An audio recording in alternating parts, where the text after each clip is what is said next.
Hello friends, welcome to my study channel study with Pradeep. यदि आप हमारे चैनल पर हैं तो चैनल को सब्सक्राइब कीजिए और वन डे एग्जाम के लिए विशेष टॉपिक वाइज जीके जीएस को देखिए। आज की वीडियोज में हम देखने वाले हैं रेगुलेटिंग एक्ट। रेगुलेटिंग एक्ट कब आया था?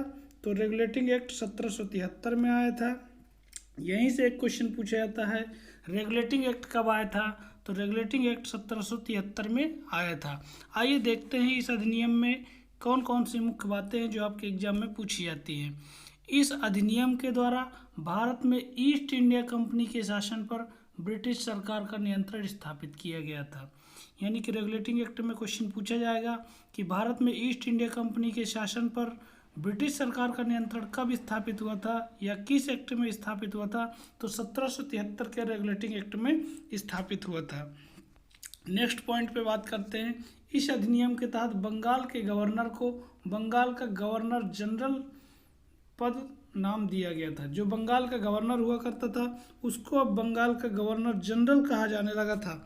बंगाल के गवर्नर जनरल की सहायता के लिए 4 सदस्यीय कार्यकारी परिषद का गठन किया गया था, जिसका कार्यकाल कितने वर्ष था? 5 वर्ष निर्धारित किया गया था। इस व्यवस्था के तहत वारेन हेस्टिंग बंगाल के प्रथम गवर्नर जनरल बने थे।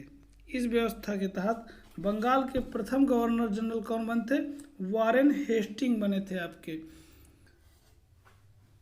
नेक्स्ट, इस व्यवस्था के तहत मद्रास एवं बम्बई के गवर्नर को बंगाल के गवर्नर जनरल के अधीन कर दिया गया था। जो मद्रास और बम्बई के गवर्नर थे उन्हें बंगाल के गवर्नर जनरल के अधीन कर दिया गया था। अब उनका सारा कार्यभार जो है बंगाल के गवर्नर जनरल के द्वारा देखा जाता था। 1773 के रेगुलेटिंग एक्ट के तहत सन 1774 ईस्वी में बंगाल यानी कलकत्ता में एक उच्चतम न्यायालय की स्थापना की गई, जिसमें एक मुख्य न्यायाधीश तथा 3 अन्य न्यायाधीश थे।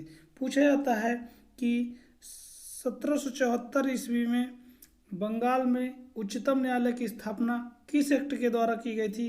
तो रेगुलेटिंग एक्ट 1773 के द्वारा की गई थी। इसमें कौन कौन थे? तो इसमें एक मुख्य न्यायाधीश और 3 अन्य न्यायाधीश थे। आइए यहाँ से भी एक क्वेश्चन पूछा जाता है, देखते हैं। इस उच्चतम न्यायालय के प्रथम मुख्य न्यायाधीश कौन थे? तो इस उच्चतम न्यायालय के जो प्रथम मुख्य न्यायाधीश थे सर एलिजा इम्पे थे। इनका नाम बहुत ही महत्वपूर्ण है, एग्जाम में क्वेश्चन पूछा जाता है। इस व्यवस्था के तहत कंपनी के कर्मचारियों को निजी व्यापार करने तथा भारतीयों से उपहार लेने पर प्रतिबंधित कर दिया गया था। जो नई व्यवस्था आई थी इसके तहत कंपनी के कर्मचारियों को निजी यानी स्वयं का व्यापार करने का प्रतिबंध लगा दिया गया था तथा जो भारतीयों से उपहार स्वरूप जो भेंट लेते थे